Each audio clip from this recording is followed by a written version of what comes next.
ایک آدمی حضرت معاویہ کو برا بلا کہہ رہا ہے، اسلاف کو برا بلا کہہ رہا ہے، صحابہ تابعین کو برا بلا کہہ رہا ہے، کسی بزرگ کو اس نے نہیں چھوڑا، اور پھر چیلنجز ایسے کر رہا ہے جس کو لوگ صحیح سمجھ رہے ہیں اور اسلاف سے بدگمان ہو رہے ہیں۔ رفع الیدین کے مسئلے پر وہ کہہ رہا ہے کہ اس میں کوئی صحیح حدیث سرے سے موجود ہی نہیں ہے۔ امام ترمذی نے عبداللہ بن مسعود والی حدیث کو ضعیف کہا ہے، اور میں چیلنج کرتا ہوں کوئی اس کو صحیح نہیں کر سکتا۔ تو جب ایک شخص اتنا کچھ غلط پھیلا رہا ہو، اور بڑا مسئلہ تو حضرت معاویہ کا ہے جن سے محبت ہمارے ایمان کا حصہ ہے، جن کی صداقت پر، عدالت پر اجماع ہے امت کا، تو جب اتنی باتیں کر رہا ہو تو جواب تو بنتا ہے نا۔ ہم یہاں سے جواب دے رہے ہیں تو ادھورا کلپ چلا کے اس کا جواب ریکارڈ کروا دیا جاتا ہے، اور پھر خود چیلنج بھی کر رہا ہے۔ تو ایسے موقع پہ اگر میں نہیں جاؤں گا تو کیا نتیجہ کیا نکلے گا؟ لوگ اسلاف سے، علماء سے بدگمان ہوں گے۔ تو ایسے موقع پہ اس کی دعوت پہ میں گیا ہوں، اس نے بار بار بلایا، وہ کلپ آپ نے دیکھے ہوں گے، اور میں گیا ہوں، اور بہت ہی تمیز سے جانے کے بعد، ایسا نہیں کہ میں گھر جا کے میں نے چھاپا مار دیا اچانک، بلکہ میں نے ٹائم دیا کہ آپ 48 آورز میں پازیٹیو رسپانس ریکارڈ کروا دیں کہ میں بیٹھنے کے لیے تیار ہوں۔ بیٹھیں گے کب؟ ہم یہ آپس میں مل بیٹھ کے طے کریں گے، اور کن شرائط پہ بات ہوگی یہ بعد میں طے کریں گے، صرف آپ اس کو سیریس لیں کہ میں آ گیا ہوں۔ تو 48 گھنٹے میرا خیال ہے بہت ہوتے ہیں، اس کے بعد بھی کوئی رسپانس نہ کرے تو ہم نے تو اپنی جیت کا اعلان نہیں کیا، ہم نے تو کہا بھائی آپ دیکھ لیں 48 آورز ہیں، یہ جہلم ہے، اور نہیں آیا اس 48 گھنٹے میں، تو اب یہ تو عوام فیصلہ کرے گی کون جیتا کون ہارا۔ انجینئر صاحب کی اکیڈمی کھلتی ہے اتوار کو، آپ کو پتہ تھا جی، یہ، اور آپ گئے، میں تو اب لفظ چوری چھپے تو نہیں استعمال کرتا، اور وہاں ان سے بجائے اس کے کہ یہاں سے ٹیلی فون کرتے انجینئر صاحب کو کہ آپ بھی عالم ہیں، میں بھی مفتی ہوں، چلو آپ اسلام کا تبلیغ تو کر رہے ہیں، تو آئیں مل کر بیٹھ کر ہم ایک کمرے میں بیٹھ کر طے کر لیتے ہیں، کیونکہ اس طرح اسلام کی خدمت ہوگی اگر ہم کسی ایک متفقہ چیز پہ پہنچیں گے۔ آپ نے فون یا میسج کرنے کے بجائے چوک پر کھڑے ہوئے اور ایک ویڈیوز بنائی، اور پھر اس کو پھینکا، اور پھر اس کے بعد واہ واہ ہوئی، جے کار ہوئی، اور پھر اس کے بعد آپ تشریف لے آئے۔ تو اب مجھے بتائیے کتنا فرق پڑا اسلام کو اس ساری چیز؟ اگر انجینئر صاحب بھی مجھے کال پہ کہتے ہیں نا کہ آپ جہلم آ جائیں اور ہمارے ساتھ بیٹھیں اور اس دن آ جائیں، اس ٹائم پہ آ جائیں، تو میں بھی کال پہ بات کر لیتا، ان سے SMS پہ بات کر لیتا۔ انہوں نے تو ببانگے دھول ایک ویڈیو ریکارڈ کروائی، اور ایک بار نہیں بار بار، کہ ان کے پاس قیامت تک کے لیے ٹائم ہے، جب چاہیں یہ آ جائیں اور میری کرامت ہوگی، یہ کبھی بھی نہیں آئیں گے۔ تو یہ ساری باتیں اگر وہ مجھ سے پرسنل کر رہے ہوتے تو میں پرسنل کرتا۔ جب ایک آن دا ریکارڈ ایک میڈیا پہ، یوٹیوب چینل پہ ایک بات چل رہی ہے تو باقی ساری باتیں بھی چینل کے تھرو ہی ہوں گی، باقی ساری باتیں بھی یوٹیوب پہ ہوں گی۔ تو ایک آدمی اگر مجھ پہ الزام لگائے، فون پہ مجھے کہتا ہے آپ برے آدمی ہو، تو میں فون پہ ہی جواب دوں گا، لیکن اگر وہ یوٹیوب پہ کلپ بنا کے ریکارڈ کرا دیتا ہے تو پھر آپ بتائیں اخلاقیات کا تقاضا کیا ہے؟ تو ہم بھی یوٹیوب پہ ہی ریکارڈ کروائیں گے۔ سر اخلاقیات تو مجھ سے زیادہ آپ جانتے ہیں، میں نے تو اپنے دین کا سنا ہے کہ نبی صلی اللہ علیہ وسلم نے فرمایا کہ جو توڑے اس کے ساتھ جوڑو، جی، جو برا کرے اس کے ساتھ اچھا کرو، اصل اخلاق یہ ہے، اور اخلاق بھاری ہے تمام اعمال میں سے۔ جی، تو لیکن اس کا اگر حدیث کا تعلق ذاتیات سے، ہاں، لیکن میں ویسے آپ ٹھیک کہہ رہے ہیں، لیکن اگر انہوں نے نہیں کیا، میں مثال کے طور پہ انہوں نے نہیں کیا تو آپ کر لیتے، فون کر لیتے۔ نہیں، ہم نے تو پہلے ان سے رابطہ کیا جوڑ کے لیے، نادر علی کے ذریعے میں نے پیغام پہنچوایا کہ میں آپ کے پاس ویسے ہی ملاقات کے لیے حاضر ہونا چاہتا ہوں، یا آپ میرے پاس آ جائیں، میں آپ کو سیکیورٹی دوں گا، اور ہم بیٹھ کے سموسے پکوڑے کھائیں گے، چائے پئیں گے، کوئی بحث بازی نہیں ہوگی۔ یہ نادر علی اس پر گواہ ہے۔ پہلے ہم نے جوڑ کی ہی کوشش کی ہے کہ بھائی بندی کے ساتھ بیٹھ کر مل بیٹھ کے مسئلے حل ہوں، لیکن سامنے سے جو رسپانس آیا وہ جوڑ والا نہیں آیا، وہاں سے یہ فائرنگ شروع ہوئی ہے۔ تو لا يحب اللہ الجہر بالسوء من القول الا من ظلم، نبی جوڑ کی بات کرتے تھے، لیکن بدر میں نبی نے ہی تلواریں بھی چلائی ہیں نا، احد میں، خندق میں، فتح مکہ میں۔ تو کون سا موقع جوڑ کا ہے اور کون سا موقع مقابلے کا ہے، یہ فیصلہ کرنا پڑتا ہے۔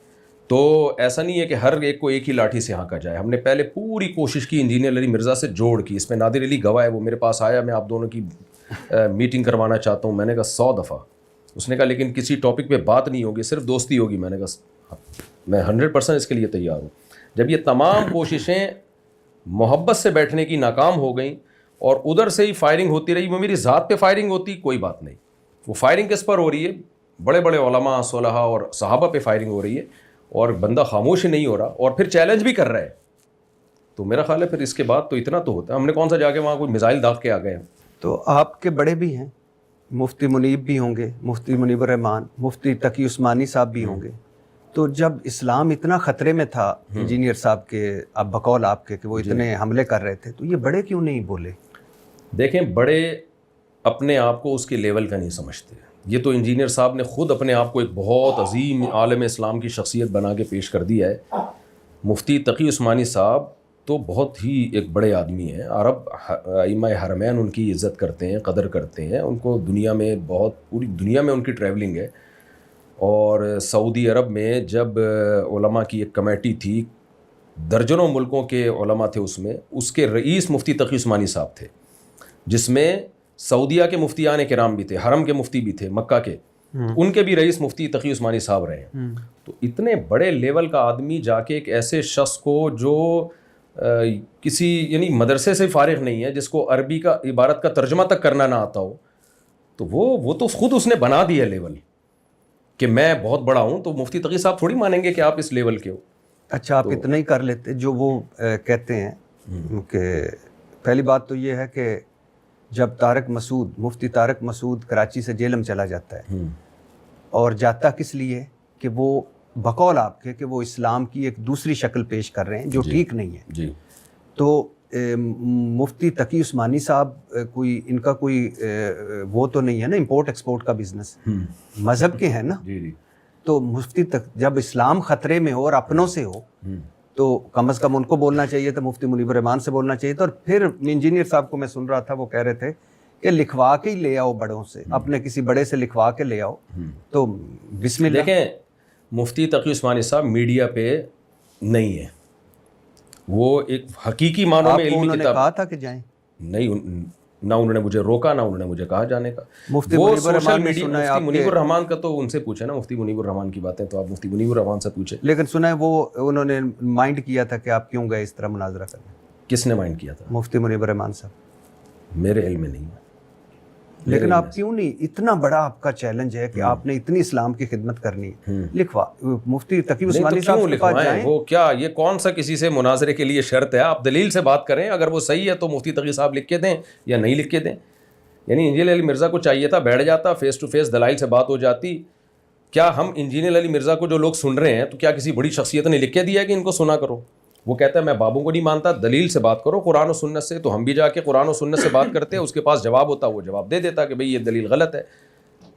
تو دنیا کے سامنے آ جاتا ہے یہ دلیل, کس کی دلیل صحیح ہے, کس کی دلیل غلط ہے. یہ جو شرط ہے کہ مفتی تقی صاحب, اگر وہ آج کہہ دے کہ نہیں مفتی تقی صاحب بھی نہیں, عالم اسلام کے جو سب سے مایہ ناز امام حرم ہے شیخ شریم سے لکھوا کے لاؤ, میں پھر بیٹھوں گا. تو کیا میں پاگل تھا میں شیخ شریم سے لکھوانے چلا جاتا؟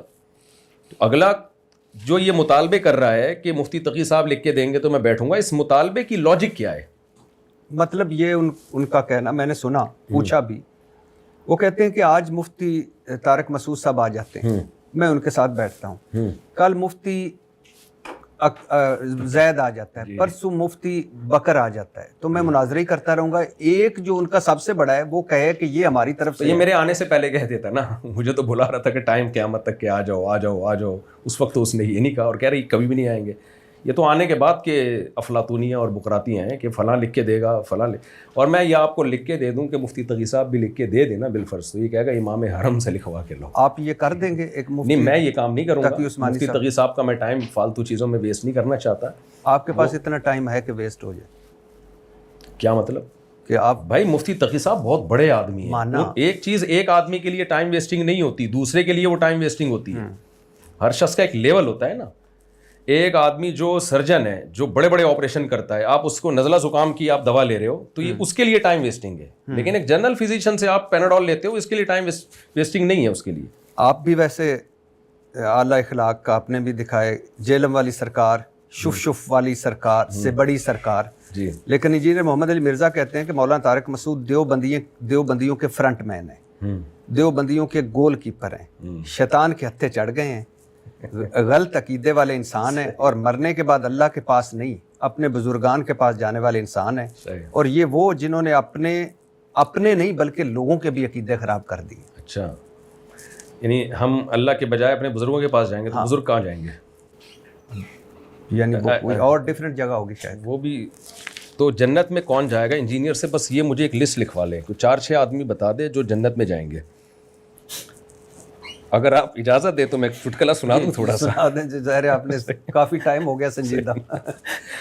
ایک آدمی کو خواب آیا, جو انجینئر علی مرزا کی جو دعوت چل رہی ہے نا, ہاں, اس سے جو میسج مل رہا ہے کہ کتنے آدمی جنت میں جائیں گے, اس پہ ہے یہ چٹکلا. وہ ایک آدمی نے خواب میں دیکھا کہ جنت میں دال چاول کھلائے جا رہے ہیں. اس نے فرشتوں سے بولا یہ کیا ہے؟ فرشتوں نے بولا اب 4 آدمیوں کے لیے دیکھ پکائیں کیا؟ تو انجینئر علی مرزا نے جو اسلام پیش کیا ہے نا, 4-6 آدمیوں کے علاوہ کو بچتا نہیں ہے جو جنت میں جائے گا. تو ہمارا تو ایک سلسلہ ہے, صدیوں سے چلا آ رہا ہے. تو ہماری تو دعائیں ہیں کہ اللہ ہمیں بزرگوں کے ساتھ اٹھائے, اور ادخلنی برحمتی کا فی عبادی کا صالحین, پیغمبروں کی دعائیں ہیں, اللہ ہمیں اپنے نیک بندوں میں شامل کر لے. اس سے پتہ چلتا ہے نیک بندے ہول سیل کے حساب سے رہیں گے. اللہم اہدنا فی من ہدیت, حدیث میں دعا سکھائی ہے, اے اللہ تیرے جو ہدایت یافتہ لوگ ہیں نا, ایک ہجوم ہے ان کا, مجھے بھی ان کا ایک ادنا سا فرد بنا لے. تو ہول سیل کے حساب سے اللہ والے بزرگ رہیں گے, مارکیٹ سے اتنی جلدی شارٹ, جب بزرگ شارٹ ہو جائیں گے نا تو قیامت آ جائے گی. تو اور باقی جو انہوں نے الزام لگایا کہ عقیدے خراب کر رہے ہیں, تو کوئی عقیدہ بتائیں کون سا عقیدہ ہے جو ہم. میں ابھی اس پہ آتا ہوں. ہاں ضرور, میں اس پہ آتا ہوں. اچھا, وہ بورے ویسے کہاں ہیں جو آپ لے کے گئے تھے؟ وہ بورے بھر کے دیکھیں, جب بھی کوئی کہیں بورا لے کے جاتا ہے نا, واپس آ کے اس بورے کو خالی کر کے چیزوں کو اپنی جگہ رکھ دیتا ہے. تو یہ ساری کتابیں آپ دیکھ رہے ہیں, ہاں, یہ بورے سے نکلی ہوئی کتابیں ہیں جو ہم نے الماری میں دوبارہ فٹ کر دی ہیں. اب یہ نہیں ہو سکتا کہ میں جہلم میں گیا ہوں, وہ نہیں آیا ہوں کتابیں کے بورے لے کے, اور میں بورے سنبھال کے رکھوں آثار قدیمہ کے لیے, ایسا کہیں بھی نہیں ہوتا. اچھا, اب واپس عقیدے پہ آنے سے پہلے صرف مجھے یہ بتا دیجئے کہ آپ کو بنیادی اختلاف کیا ہے انجینئر محمد علی مرزا صاحب سے؟ انجینئر علی مرزا سے اختلاف یہ ہے, پراپر عالم نہیں ہے, اور مسٹیک علمی بہت زیادہ کرتے ہیں. وہ تھوڑی نہیں, کوئی ایک غلطی ہوتی نا تو انسان کہتا ہے غلطی ہر انسان سے ہوتی ہے. قرآن مجید غلط پڑھنا, خلا کے مسئلے میں قرآن کی آیت کا ترجمہ غلط. مولانا عمران صفدر صاحب ہیں, کہ یوٹیوب پہ آپ سرچ کیجئے گا, ان کا کام ہی یہی ہے انجینئر کی غلطیاں نکال کے ویڈیو بنانا. اتنی زیادہ ان کی آپ کلپ ملیں گے نا آپ کو, آپ حیران ہو جائیں گے کہ یار یہ بندہ کوئی کبھی تو کوئی ٹھیک بات کر لے نا. تو کوئی ایک چیز نہیں ہے جس کو ہم کہیں. اتنے چیلنجز, بڑے بڑے چیلنجز, جو یہ رفع الیدین پر چیلنج, اور یہ حدیث 2812 کا کسی کے پاس کوئی جواب نہیں ہے. اشرف علی تھانوی نے اپنے نام کا کلمہ پڑھایا, یہ میں آگے کرنے لگا. تو یہ سارے چیلنجز کا جب آپ کو جواب دیا جاتا ہے تو آپ جواب کیوں پی جاتے ہو؟ اور ایسے بہت ساری چیزیں ہیں. تو اور یہ بڑے لیول کی چیزیں ہیں نا, یعنی کوئی ہلکی چیزیں نہیں ہیں. چلو رفع الیدین ایک اختلافی مسئلہ ہے, ٹھیک ہے, ہم اس کو اختلافی مانتے ہیں, اور اتنا بڑا مسئلہ نہیں ہے, لیکن آپ نے تو اس کو بھی بہت بڑا بنایا ہے. آپ نے تو اتنے کلپ ہیں آپ کے کہ یہ حنفی لوگ اندھی تقلید میں, ابو حنیفہ کی تقلید میں نبی کی بات کو چھوڑ دیتے ہیں. بھائی آپ کو جب دلائل دیے جا رہے ہیں تو آپ اس کا دلائل کا جواب کیوں نہیں دیتے؟ اور جب ہم اس پہ بحث کے لیے بیٹھتے ہیں یا بات کرتے ہیں تو آپ کہتے ہیں یہ اختلافی مسئلہ ہے. تو پھر آپ نے چھیڑا کیوں اتنے کانفیڈنٹلی, اس کو اتنا بڑا ایشو بنا کے کیوں پیش کیا امت کے سامنے؟ آپ نہ چھیڑتے اس کو. خواتین مردوں کی نماز کا فرق ہے, اس کے بارے میں اتنے بڑے بڑے دعوے, جب بھی جواب دیا جاتا ہے تو جواب وہ جو ہے وہ غائب ہو جاتا ہے. تو میں نہیں سمجھتا کہ یہ کوئی سمجھدار عالم تو دور کی بات, کوئی سمجھدار انسان کا بھی یہ طریقہ کار نہیں ہوتا. آپ کا مطلب ہے کہ انجینئر محمد علی مرزا صاحب سمجھدار انسان نہیں؟ بالکل نہیں. پہلے میں سمجھتا تھا بہت سمجھدار ہے. اچھا, چند کلپ دیکھے تھے, اب اس کے بعد تو مجھے لگتا ہے کہ مینٹلی کوئی مسئلہ ہے, دماغی مسئلہ ہے. محمد علی مرزا صاحب کے ساتھ جو دعویٰ کرتے ہیں وہ کتابوں سے بکش نالج ہے. دعویٰ کرنے پر گورنمنٹ کی طرف سے کوئی پابندی نہیں ہے. جو کتابیں ان کے سامنے رکھی ہوتی ہیں نا, انہی کتابوں کے خلاف بہت دفعہ بیان ہوتا ہے. بہت دفعہ میرا دل چاہ میں جا کے بولوں کہ یہ جو آپ بات کر رہے ہو یہ اس کتاب کے ہی خلاف ہے جو آپ کے سامنے رکھی ہوئی ہے. اچھا, میں ان کا ایک میں نے پورا آپ کے پاس آنے سے پہلے ان کا ایک پورا لیکچر سنا ہے, جس میں انہوں نے 5 چیزیں آپ کے سامنے رکھی, اور آج اچھی بات ہے آپ ان پہ کلیریفائی کریں گے, کیونکہ یہ ظاہر ہے مفتی ہیں آپ اس بہتر آدمی ہیں. تو لیکن اس سے آنے سے پہلے میں ایک ضرور کہنا چاہوں گا کہ جس طرح آپ جہلم گئے, مثال کے طور پہ آپ نے ویڈیو بنائی, اس کے بعد یا ان کو پتہ ہوتا یا آپ پتہ چل جاتا, تناؤ ہوتا, لوگ نکل آتے, کوئی مذہبی آگ لگ جاتی, پاسبل تھا نا. جی. تو یہ آپ بھی مفتی ہیں ماشاءاللہ, آپ کے بھی فالورز ہیں, وہ بھی انجینئر محمد علی مرزا صاحب کے بھی فالورز ہیں, تو کتنا نقصان ہو جاتا. تو اب آپ آن لائن کر لیتے سارا. بہترین بات کیا آپ نے. اس کے دو جواب ہیں. پہلا جواب یہ کہ پھر ان کو بلانا ہی نہیں چاہیے تھا. یہ چیز پہلے سوچنی چاہیے تھی کہ جب ایک بندہ جہلم آئے گا, اور وہ اسی وجہ سے مجھے بلا رہے تھے انجینئر صاحب, کہ ان کا خیال یہ تھا یہ نہیں آئے گا. ان کو پتہ ہوتا نا آئے گا تو کبھی نہیں بلانا تھا انہوں نے. تو یہ چیز انجینئر صاحب کو سوچنی چاہیے تھی کہ ایک بندہ آ رہا ہے اور تو یہ بھی ہو سکتا ہے وہ بھی ہو سکتا ہے, تو پھر بلایا کیوں. یہ سوال ان سے ہے. دوسری بات یہ ہے کہ میں نے جو رات کو کلپ ریکارڈ کروایا نا, اس کا مقصد ہی یہی تھا کہ کوئی ہجوم نہ ہو, کوئی مارا ماری نہ ہو, کوئی تھرڈ پارٹی فائدہ اٹھا کے بدامنی کی کوشش نہ کرے. میں صرف یہ ثابت کر دوں کہ میں آپ سے بات چیت میں سیریس ہوں. اس کے لیے میرا جہلم جانا ضروری تھا کہ بھائی میں تو اب آ گیا ہوں میں. تو ہم نے یہ فیصلہ مشورے کے بعد کیا تھا کہ کوئی کنٹروورسی نہ پھیلے, کوئی تھرڈ پارٹی فائدہ نہ اٹھائے, مجھے مار دیا یا اس کو مار دیا تو ایک دوسرے سے لڑتے رہیں گے ساری زندگی.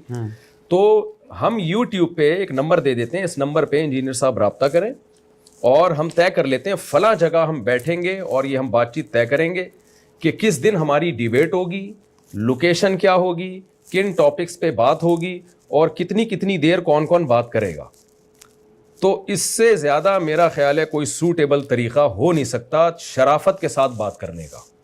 اس کے علاوہ جتنے طریقے ہیں وہ شر اور آفت والے ہو سکتے ہیں, لیکن اس سے زیادہ بہتر کوئی طریقہ نہیں ہو سکتا کہ لڑائی نہ ہو اور بات چیت ہو. تو میں چونکہ بات چیت کرنے میں مخلص تھا اس لیے میں نے یہ طریقہ اختیار کیا. اگر میں بات چیت کرنے میں مخلص نہ ہوتا نا, میں وہاں جا کے اعلان شروع کر دیتا جہلم کے چوک پہ کھڑے ہو کر, نکل بھائی تو باہر. پھر جو ہونا تھا پڈے بازی ہوتی ہے. ہاں ڈیفینیٹلی. جی, تو یہ نہیں کیا نا ہم نے, اسی وجہ سے نہیں کیا. تو جب یہ ویڈیوز آپ کے سامنے آئیں تو آپ کے جو بڑے علماء ہیں ان میں سے کسی نے آپ کو کوئی سراہا ہو یا کوئی تعریف کی ہو یا کہا اور ایسا نہ کیا کریں؟ نہیں, کسی نے نہیں کہا. کوئی رد عمل نہیں؟ ایسی دعائیں ہوئی ہیں. تو یہ تو حرم میں لوگوں کے فون آئے کہ ہم حرم میں دعائیں کر رہے ہیں آپ کے لیے, آپ نے ماشاءاللہ ایسا کام کیا, دلوں کو جیت لیا ہمارے. اور میں تو مزاج میں یعنی تھوڑا سا سب کو پتہ ہے, تھوڑا سا یہ ان چیزوں شہرت ورت سے بچتا ہوں. اگر میں بائی روڈ آتا نا جہلم سے 48 گھنٹے کے بعد, BCO مدارس ہار پھول لے کے میرے استقبال کے لیے کھڑے ہوئے تھے. کراچی ایئرپورٹ پہ یہ خبریں تھیں کہ جی ہم مفتی صاحب کو ایسے اٹھا کے لائیں گے کندھوں پہ. میں نے کہا نہیں بھائی, اس لیے میں بغیر بتائے چپکے سے آیا اور پتلی گلی سے اپنے گھر میں داخل ہو گیا. ان سب کو پتہ ہے, کسی کو پتہ بھی نہیں چلنے دیا, کیونکہ ہمیں یہ پروٹوکول نہیں چاہیے. یہ کام لینا تھا, اللہ نے لے لیا. تو یہ جو الزام لگایا جاتا ہے نا مفتی صاحب نے شہرت کے لیے کیا اور یہ کیا, تو بھائی میرے تو بہت لوگ تھے. ہاں صرف ایک بات ہوئی ہے کہ وہاں اہل حدیث حضرات کا مدرسہ تھا قریب میں, تو انہوں نے مجھے بہت اصرار کیا کہ آپ آئیں ایک دفعہ بیان کریں ہمارے یہاں. کسی بڑے نے رابطہ کیا تو وہ مجبوراً میں چلا گیا, تو وہ ہار پھول لے کے کھڑے ہوئے تھے, انہوں نے ڈال دیا, وہ بھی میری پرمیشن کے بغیر. تو اس سے زیادہ کچھ بھی نہیں.